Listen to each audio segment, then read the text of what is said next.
club path. Right.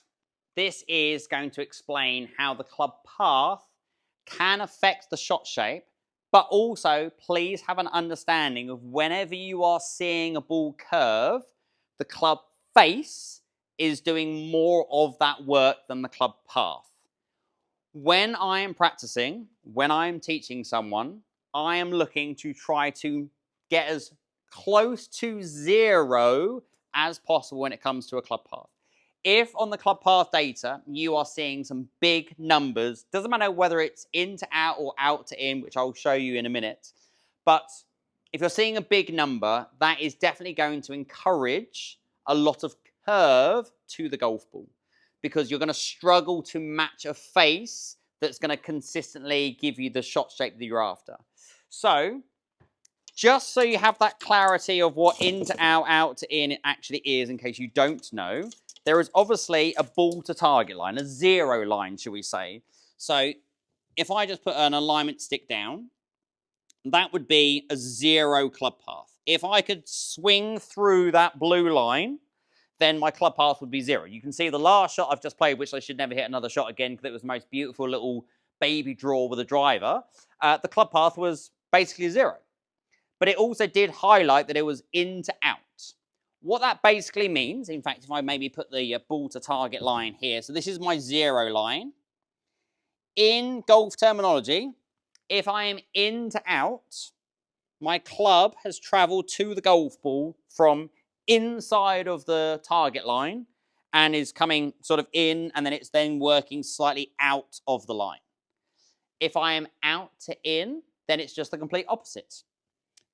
The club head has traveled from outside of the ball to target line and then is working in to the other side of the line.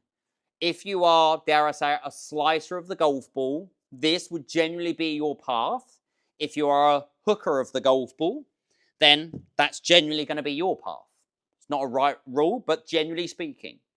So, if you are working on your game and you're using data to improve your technique, you need to understand, obviously, the sort of shot shape that you are currently hitting, whether you're slicing it, whether you're hooking it, and then the club path data that you've got, then you've got something to change. So let's just say I am a slicer of the golf ball. Now, unfortunately, I'm not a slicer of the golf ball in real life. I'm actually really going to struggle to do this. But I know the majority of people that are going to be watching this video are slicers of the golf ball, so I'm going to try and get my club path out to in.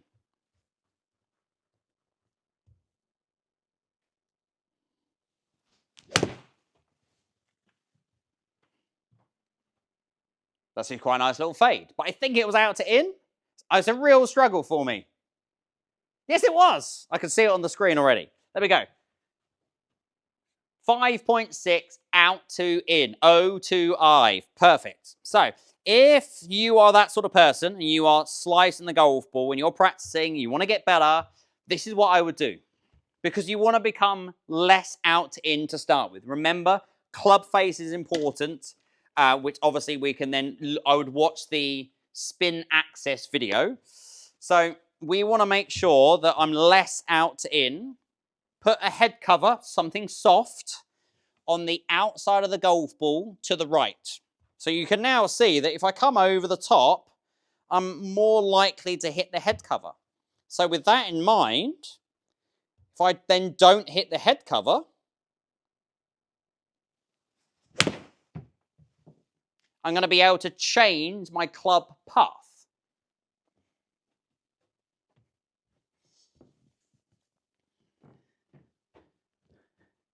Which we can see that I can do quite easily. But because I had a visual, it helped me. Now, 7.2 is the other side of the spectrum. That's a little bit too much.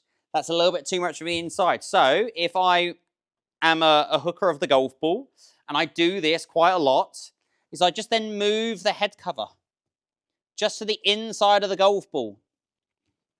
Now I've got to try to feel that I've got to work slightly more over the top to then reduce that to a small number. Again, when I'm looking at data, I don't mind if the person fades the golf ball, draws the golf ball, etc. But I would like to see their club path to be 4 or less. If you've already watched my spin access video, again, I like that to be 4 or less. Then I know if those two numbers are quite small, the ball's going to start roughly in a straight line, and then it's not going to curve too far off. For me, those are two great numbers that I look at. When I'm practicing, I don't have all the data perspectives up. I just pick a few. And again, if you're practicing, don't overload yourself with so much information. Just be like, right, today I want to improve my club path. Just put the club path data up and then just try to focus on that. Today I want to improve my club face control. We'll then put the spin axis up. So there are definitely, and it doesn't really matter what launch monitor you're using these days, even like the cheaper budget ones still give you a lot of data. I know that when I'm recording this, Rapsodo have introduced club path and angle of attack, and dare I say it, that's more of one of the cheaper launch monitors. If you've got a TrackMan or have access to a TrackMan, then you're going to get a lot of data. What I would say, if you are using one where the launch monitor is in the roof, you won't actually get angle of attack, which annoys me basically. The TrackMan IO, the new one, which is amazing, doesn't actually have angle of attack, which is a bit of a bugbear, just because obviously the camera can't see the angle of attack. So I understand why. I prefer it with. So he says 7.2 was too much. He says somewhere less than 4 is what he's after. He says he hooked that golf ball quite far. But the colour path was better. There we go. Oh, the fridge is kicked in. There's a fridge just the other side, outside of this simulator. Whenever it kicks in, it sort of takes the projector out a second. There you go, 2.4. So you can see you can use club path as a way of changing technique, improving technique. If you are a slicer of the golf ball, you're more likely going to be out to in. Put something in the way to encourage you not to. If you are a hooker of the golf ball, then you're too much in to out. Put something in the way to encourage you not to do so.